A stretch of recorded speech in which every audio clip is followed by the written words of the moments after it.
اور میری گفتگو کا جو موضوع ہے وہ یہ کہ آقا دو عالم نور مجسم رحمت عالم صلی اللہ علیہ وآلہ وسلم کی ولادت باسعادت کی خوشی کا جشن اللہ اور اس کے رسول کریم صلی اللہ علیہ وآلہ وسلم اور دین اسلام کی نگاہ میں اور صحابہ کرام رضوان اللہ تعالی عنہم اجمعین کی نگاہ میں یہ عمل کرنا کیسا ہے؟ حضور کی ولادت باسعادت کی خوشی کا جشن منانا، اللہ اس کے رسول کریم اور دین اسلام اور صحابہ کرام رضوان اللہ تعالی علیہم اجمعین کی نگاہ میں یہ عمل کرنا کیسا ہے؟ سب سے پہلا پوائنٹ میں آپ کے مائنڈ میں رکھتا جاؤں، حضور نبی رحمت صلی اللہ علیہ وآلہ وسلم کی ولادت باسعادت کی خوشی کا جشن دیوانہ وار منانا چاہتا ہے۔ حضور کی ولادت باسعادت کی خوشی کا جشن دیوانہ وار منانا چاہیے، کیونکہ اس خوشی سے بڑھ کر کائنات کی اور کوئی خوشی نہیں، اور کائنات کی ساری خوشیاں اس خوشی پر قربان ہو جائیں، اور کائنات کی ساری خوشیاں جو ہیں وہ اس نعمت کا سبب ہے۔ کائنات کی جتنی بھی خوشیاں ہمیں ملی وہ اس نعمت کی وجہ سے ملی۔ اللہ رب العزت نے قرآن مجید فرقان حمید برہان رشید میں ارشاد فرمایا، قل اے محبوب مکرم آپ فرما دیجئے، بفضل اللہ وبرحمتہ فبذلک فلیفرحوا، کہ اللہ کے فضل اور اس کی رحمت پر خوشی منایا کرو۔ اللہ کے فضل اور اس کی رحمت پر خوشی منایا کرو۔ اب اس پر زور کیوں دیا کہ اللہ کے فضل اور اس کی رحمت پر خوشی منایا کرو؟ اس لیے کہ دوسرے مقام پر ارشاد فرمایا، ان اللہ لا يحب الفرحین، بے شک اللہ رب العزت خوشیوں کی خوشیاں منانے اور خوشیوں پر دھوم دھام کرنے والوں کو پسند نہیں کرتا۔ کہ جو لوگ خوشیوں میں تجاوز کرتے ہیں، ان اللہ لا يحب الفرحین، یہ فرحین بمعنی فرحت سے ہے کہ جو لوگ اپنی فرحت میں خوشیاں مچاتے ہیں، خوشیاں کرتے ہیں، دھوم دھام مچاتے ہیں، خوشیاں رچاتے ہیں، اپنی خوشی میں تجاوز کر جاتے ہیں، ناچ گانا، معاشرے میں فحاشی اور عریانی پھیلانا، ڈھول بجانا، فرمایا رب کائنات ان کے اس عمل کو ناپسند فرماتا ہے۔ عمومی حکم یہ تھا کہ جو لوگ خوشیوں میں دھوم دھام مچاتے ہیں، اللہ رب العزت ان کے اس عمل کو ناپسند فرماتا ہے۔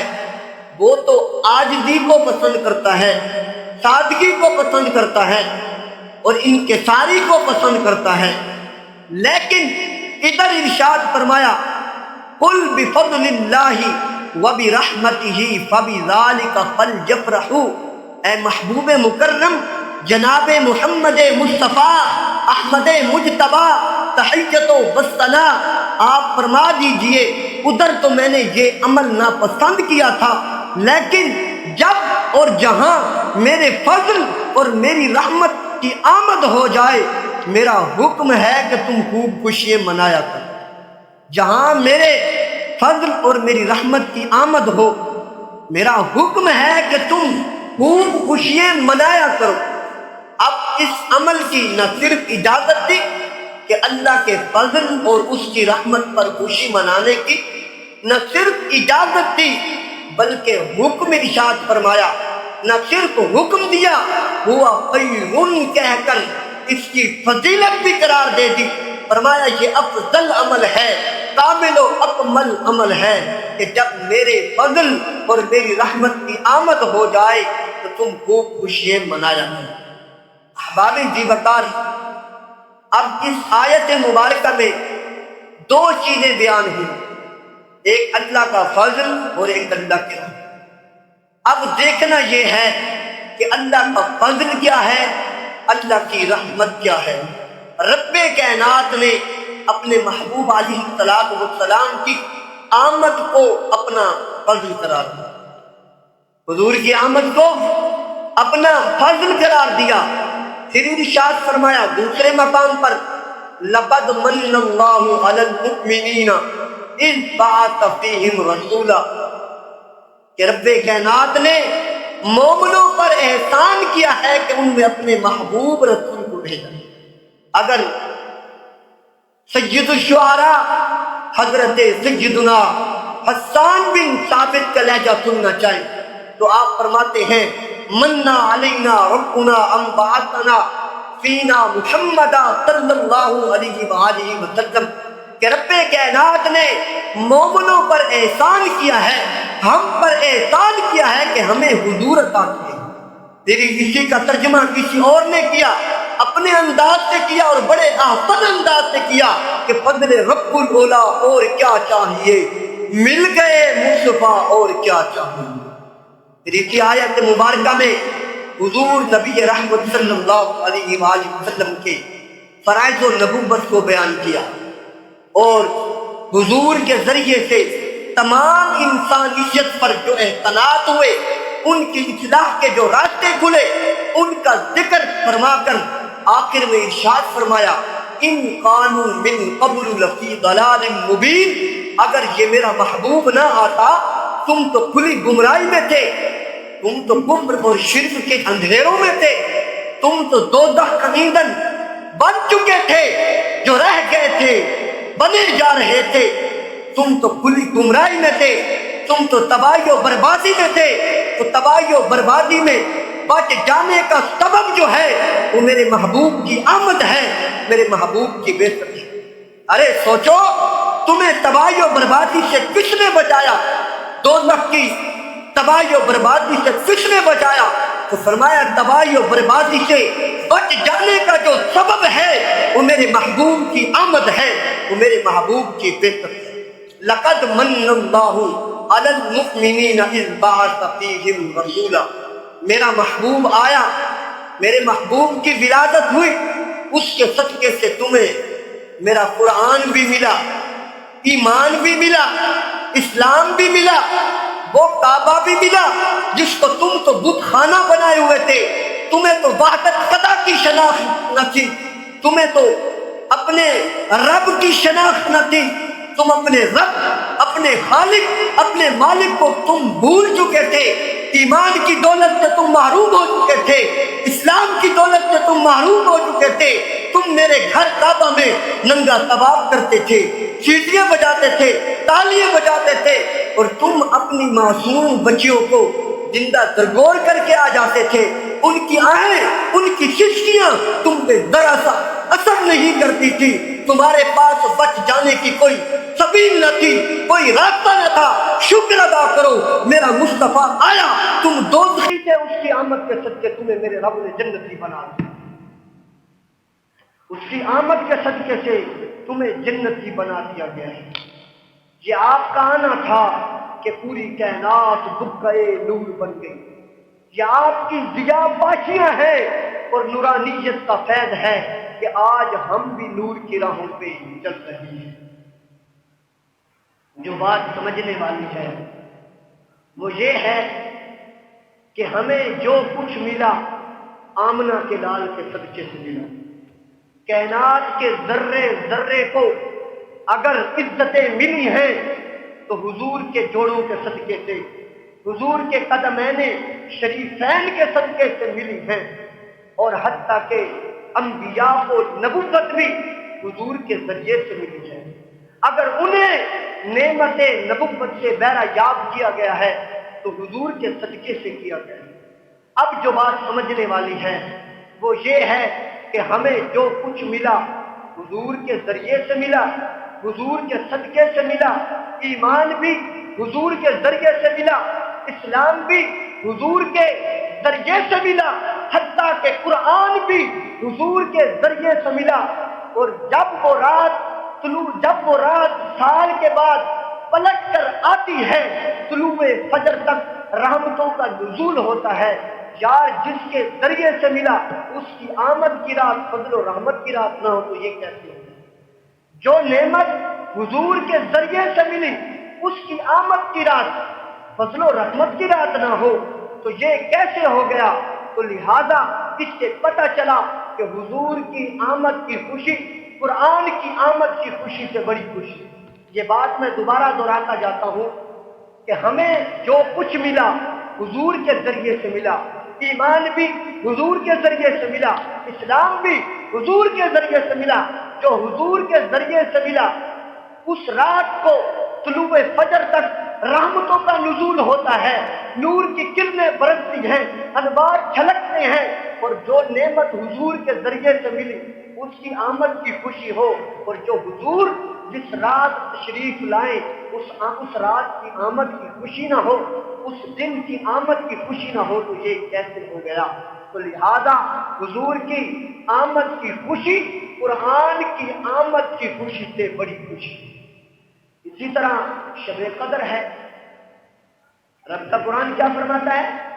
شب قدر لیلۃ القدر خیر من الف شہر، یہ وہ رات ہے جو 1000 مہینوں سے افضل ہے۔ توجہ طلب بات ہے، توجہ طلب نکتہ ہے، یہ وہ رات ہے جو 1000 مہینوں سے افضل ہے۔ 1000 مہینوں سے افضل کیسے ہو گئی؟ اس میں کیا ہے؟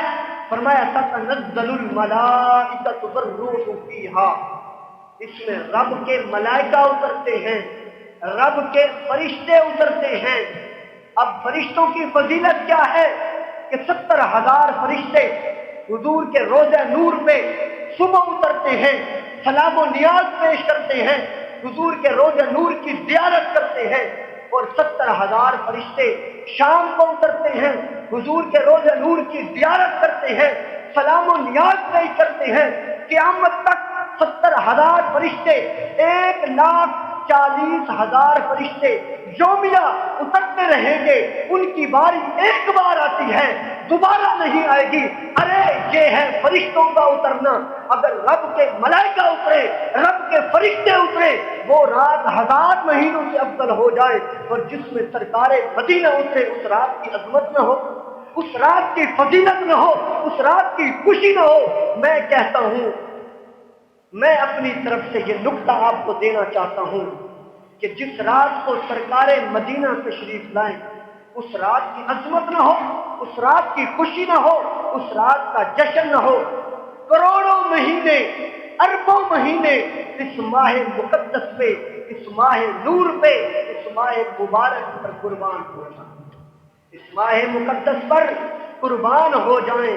یار رب کے فرشتے اترے، رب فرماتا ہے وہ رات 1000 مہینوں سے افضل ہو گئی، اور جس رات میں آمنہ کے لال تشریف لائیں، عبداللہ کے دلارے تشریف لائیں، اس رات کی عظمت نہ ہو، اس رات کی خوشی نہ ہو تو یہ کیسے ہو گیا؟ اب بات جو سمجھنے والی ہے، میں آپ سب کی توجہ چاہوں گا، یہ آخری نکتہ، یہ خاص بات آپ کے گوش گزار کرنا چاہتا ہوں۔ آج ہم پر اعتراض ہوتا ہے نا کہ تم اہل سنت و جماعت، تمہاری نسبت بریلوی ہے اور تم حضور کی ولادت کی خوشی کا جشن کرتے ہو، یہ کہاں لکھا ہے؟ یہ کہاں سے ثابت ہے؟ تو یار آپ اس بات سے اندازہ لگا دیجئے کہ رب کہہ رہا ہے، رب ہو کے کہہ رہا ہے لیلۃ القدر خیر من الف شہر، یہ رات 1000 مہینوں سے افضل ہے۔ پوچھنے والوں نے پوچھا اے رب کریم یہ رات 1000 مہینوں سے افضل کیسے ہو گئی؟ رب فرماتا ہے تتنزل الملائکۃ والروح فیہا، اس لیے کہ اس رات میں رب کے فرشتے اتر رہے ہیں۔ یار جس رات میں رب کے فرشتے اترے وہ رات 1000 مہینوں سے افضل ہو جائے، اور جس رات میں ہمارے آقا و مولا جناب محمد مصطفیٰ آئے اس رات کی عظمت نہ ہو، اس رات کی خوشی نہ ہو۔ اب یہ جو شب قدر کی فضیلت ہے، میں اپنی گفتگو کو آگے لے جانا چاہتا ہوں، آپ کی توجہ کا طالب ہوں۔ یہ جو رات ہے شب قدر، اس کی خیر کس کو ملتی ہے، اس کی بھلائی کس کو ملتی ہے؟ صرف اہل ایمان کو، حضور کے غلاموں کو اگر شب قدر اس خوبصورت رات میں جو نوافل پڑھے گا، اللہ کے حضور عبادت و ریاضت کرے گا اور صلاۃ التسبیح پڑھے گا، صلاۃ اللیل پڑھے گا، اس کی خیر، اس کی بھلائی، اس کا اجر صرف اہل ایمان کو ملتا ہے، حضور کے غلاموں کو ملتا ہے، فقط اہل ایمان کے لیے خیر ہے۔ فرمایا کہ جس رات کو آمنہ کے لال تشریف لائے، اس رات کی عظمت صرف اہل ایمان کے لیے نہیں بلکہ مومنوں، کافروں، ساری کائنات انسانیت کے لیے ہے۔ میرے رب نے اپنے محبوب کو رحمت بنا کر بھیجا ہے، صرف رحمت نہیں بلکہ رحمت للعالمین بنا کر بھیجا ہے۔ میرے رب نے اپنے محبوب کو صرف رحمت نہیں بنا کر بھیجا بلکہ رحمت للعالمین بنا کر بھیجا ہے، تمام جہانوں کے لیے رحمت بنا کر بھیجا ہے۔ وہ کیسے؟ دین کا سب سے بڑا دشمن جس کا نام ابو لہب ہے، دین کا سب سے بڑا دشمن، قرآن نے کسی کا نام لے کر مذمت نہیں کی۔ ابو جہل، عتبہ، عتیبہ، امیہ بڑے بڑے کافر تھے اور کفر کے سر غنے تھے، کسی کا نام لے کر مذمت نہیں کی گئی۔ اگر کسی کا نام لے کر قرآن میں مذمت کی گئی ہے تو اس کا نام ابو لہب ہے۔ وہ کیسے؟ حکم ہوا وَأَنذِرْ عَشِيرَتَكَ الْأَقْرَبِينَ کہ یا رسول اللہ صلی اللہ علیہ وسلم سب سے پہلے آپ اپنے قریبیوں کو جمع کریں۔ حضور کوہ صفا پہ تشریف فرما ہے، ایک پہاڑ کا نام ہے، صفا کی پہاڑی پر حضور تشریف فرما ہے، اور حضور علیہ السلام نے اپنے قریش میں، اپنے خانوادے میں، بنو ہاشم میں محنت کی، کوشش کی، اور حضور نے ان سب کو اکٹھا کر کے کہا کہ اگر میں کہوں اس پہاڑ کی دوسری جانب ایک لشکر آ رہا ہے جو تمہیں کچل ڈالے گا، کیا تم اس بات کو مان لو گے؟ قریش بھی ہیں، بنو ہاشم بھی ہیں، حضور کو اس صفا پہ جلوہ فراد ہے۔ حضور نے فرمایا اگر میں کہوں اس پہاڑ کی دوسری جانب ایک لشکر آ رہا ہے جو تمہیں کچل ڈالے گا، کیا تم اس بات کو مان لیں گے؟ انہوں نے کہا حضور اگر نہیں بھی آ رہا ہوگا ہم کہیں گے کہ ہم اندھے ہیں، آپ سچے ہیں، ہماری آنکھوں کو پھیر لگ رہا ہے، اگر نہیں بھی آ رہا ہوگا ہم تب بھی مانیں گے، ہم نے 40 سال آپ کے شب و روز دیکھے ہیں، آپ صادق بھی کہلائے، آپ امین بھی کہلائے، ہماری امانتیں آپ کے پاس موجود ہیں۔ تو آقا علیہ السلام نے فرمایا اگر یہ بات ہے، اتنا میری ذات پر یقین ہے تو مان لو وہی وحدہ لا شریک ہے، وہی خالق ہے، وہی مالک ہے، وہی رازق ہے۔ ان سب میں سے جو سب سے پہلے بولا یہ رشتے میں چچا ہے، کتنے نازیبا الفاظ بولتا ہے، تبًا لک ہنالک سائر اليوم لہذا جمعتنا معاذ اللہ، آپ کا ہاتھ ٹوٹ جائے۔ تو رب نے فرمایا اے ظالم تو میرے محبوب کے بارے میں نازیبا الفاظ بولتا ہے، رب نے پوری سورت اتار دی، تبت یدا ابی لہب وتب، اے ابو لہب تیرے دونوں ہاتھ ٹوٹ جائیں، تو دنیا میں بھی رسوا ہو اور آخرت میں بھی تو رسوائی تیرا مقدر ہے۔ اب بات توجہ سے سنیں گے، جو میں بات کرنا چاہتا ہوں کہ شب قدر کی فضیلت فقط اہل ایمان کے لیے ہے، لیکن حضور کی ولادت باسعادت صرف اہل ایمان کے لیے نہیں بلکہ مومن و کافر ساری کائنات کے لیے ہے۔ میرے رب نے اپنے محبوب کو صرف رحمت بنا کر نہیں بھیجا بلکہ رحمت للعالمین بنا کر بھیجا ہے، ساری کائنات انسانیت کے لیے رحمت للعالمین بنا کر بھیجا ہے۔ جب حضور کی ولادت باسعادت ہوتی ہے، حضور کی ولادت باسعادت ہوتی ہے، اس کی لونڈی سویبہ بھاگتے بھاگتے آتی ہے اور کہتی ہے کہ آپ کے مرحوم بھائی کے گھر بیٹا پیدا ہو۔ حضرت سیدنا عبداللہ میرے اور آپ کے آقا و مولا جناب محمد الرسول اللہ کے والد ماجد ہیں۔ آپ کا وصال حضور کی ولادت سے پہلے ہو چکا تھا کہ آپ کے مرحوم بھائی کے گھر بیٹا پیدا ہوا ہے، آپ کا بھتیجا پیدا ہوا ہے۔ ابو لہب خوشی کرتا ہے، چہرہ اس کا کھل اٹھتا ہے، اس کے چہرے پہ ایک سرشاری سی آ جاتی ہے۔ نبی سمجھ کر خوشی نہیں کرتا، بھتیجا سمجھ کر خوشی کرتا ہے، اور اپنی لونڈی سویبہ کو اشارہ کرتے ہوئے کہتا ہے کہ آج کے بعد تو آزاد۔ اس سے معلوم ہوا کہ میرے اور آپ کے آقا مولا نے سینے کائنات میں قدم رکھا تو غلامی کی زنجیریں ٹوٹنے لگی، غلام آزاد ہونے لگے۔ کہا سویبہ تو آج کے بعد آزاد ہے۔ مختلف روایات ہیں کہ ایک انگلی سے اشارہ کیا یا دو انگلیوں سے اشارہ کیا، کہا سویبہ تو آج کے بعد آزاد ہے، اس خوشی کے موقع پر کہ میرے رب نے میرے بھائی کو بیٹا عطا کیا ہے، میرے بھائی کو بیٹا عطا کیا ہے، اور بھتیجا ہونے کے ناطے اس نے ایک خوشی کی۔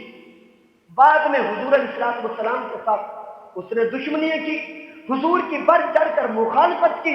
ابو لہب حضور کا سب سے بڑا مخالف تھا، لیکن سامعین مکرم جب مرنے کے بعد حضرت سیدنا عباس حضور کے جلیل القدر چچا کے خواب میں آیا، اور یہ ابو لہب حضرت عباس کا بھائی ہے۔ حضرت سیدنا عباس نے کہا ہے بھائی کیسے بیت رہی ہے، کیسے گزر رہی ہے؟ اس نے کہا بڑی مشکل میں ہوں، حضور سے دشمنی بڑی مہنگی پڑی، حضور سے دشمنی بہت بڑی مہنگی بات ہے، لیکن ایک بات ہے، جب سوموار کا دن آتا ہے، جب سوموار کا دن آتا ہے، جس انگلی کے اشارے سے اپنی لونڈی سویبہ کو آزاد کیا تھا، اس سے میٹھا اور ٹھنڈا مشروب بھی ملتا ہے، عذاب میں تخفیف بھی ہوتی ہے۔ بات توجہ سے سنیں، جس انگلی کے اشارے سے اپنی لونڈی سویبہ کو میں نے آزاد کیا تھا، اس سے ٹھنڈا اور میٹھا مشروب بھی ملتا ہے، عذاب میں بھی تخفیف ہوتی ہے۔ شارح مسلم، امام مسلم کے استاد، امام نبوی کے استاد امام ابو شامہ کتب حدیث میں بہت بڑا نام ہے۔ آپ فرماتے ہیں کہ ایک کافر حضور کو نبی سمجھ کر نہیں، بھتیجا سمجھ کر خوشیاں کرتا ہے، اگر رب اس کو اتنا صلہ دیتا ہے کہ ایک مومن جو حضور کو مقتدا بھی مانتا ہے، نبی بھی مانتا ہے، رسول بھی مانتا ہے، حضور کی ولادت باسعادت کی خوشی کا جشن کرتا ہے، میرا رب اس کو کتنا عطا کرتا ہے۔ ایک کافر کو اتنا عطا کر رہا ہے کہ اس نے اپنی لوڈی کو اشارہ کر کے آزاد کیا تھا، سوموار کے دن اس کی انگلی سے میٹھا اور ٹھنڈا مشروب بھی اسے ملتا ہے کافر حضور کا سب سے بڑا دشمن ہے۔ میرے رب نے یہ نہیں دیکھا کہ میرے محبوب کو نبی نہیں سمجھ رہا، بلکہ اس نے ایک خوشی کی اپنے بھتیجا ہونے کے ناطے، تو میرے رب نے اس کے عذاب میں تخفیف کر دی۔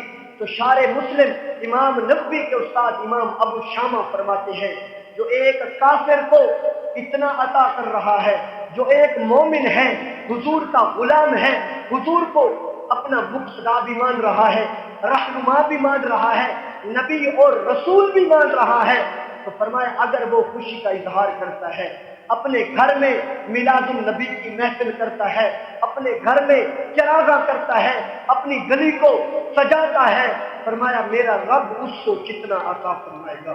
تو اس سے ثابت ہوا، یہ کوئی روایات میں نے اپنی طرف سے بیان نہیں کی، اگر تم سے کوئی یہ سوال کرنا چاہتا ہے کہ حضور کا میلاد کہاں لکھا ہے تو آپ نے یہ 3 آیات مبارکہ پڑھ لینی ہے، قل بفضل اللہ وبرحمتہ فبذلک فلیفرحوا، کہ جب میرے فضل اور میری رحمت کی آمد ہو جائے تو تم خوب خوشیاں منایا۔ تو محدثین مفسرین فرماتے ہیں اس خوشی سے مراد کیا ہے؟ فرمایا میرے رب نے اس خوشی سے مراد اپنے محبوب کی آمد کو قرار دیا۔ دوسری آیت لقد من اللہ علی المؤمنین اذ بعث فیہم رسولا، کہ میرے رب نے مومنوں پر احسان کیا کہ انہوں نے اپنے محبوب رسول کو بھیجا۔ اور تیسری آیت تتنزل الملائکۃ والروح فیہا لیلۃ القدر خیر من الف شہر، یہ رات 1000 مہینوں سے افضل ہو گئی۔ فرمایا کیسے ہو گئی، کیوں ہو گئی؟ فرمایا کہ اس رات کو رب کے فرشتے اتر رہے ہیں، اس لیے یہ رات 1000 مہینوں سے افضل ہے۔ تو میں اس کے جواب میں سادہ جواب دینا چاہتا ہوں، یار جس رات کو رب کے فرشتے اترے وہ رات 1000 مہینوں سے افضل ہو جائے، اور جس رات میں وجہ تخلیق کائنات جن کی وجہ سے پوری کائنات کو بنایا گیا ہے، اگر اس رات میں ہم جشن کرتے ہیں تو کیا ہمارا حق نہیں بنتا حضور کی ولادت با سعادت کی خوشی کا؟ تو میں اس کے جواب میں کہا کرتا ہوں، حضور نبی رحمت صلی اللہ علیہ وآلہ وسلم کی ولادت با سعادت کی خوشی کا جشن ہمیں دیوانہ وار منانا چاہیے، کیونکہ اس خوشی سے بڑھ کر کائنات کی کوئی خوشی نہیں۔ کائنات کی ساری خوشیاں اس خوشی کا صدقہ ہیں، کائنات کی ساری خوشیاں اس خوشی کا تبسط ہیں، اس خوشی کا تصدق ہے۔ رب کائنات میری ٹوٹی پھوٹی حاضری کو اپنی بارگاہ بے کس بنا میں قبول منظور فرمائے۔ وما علیہ الا البلاغ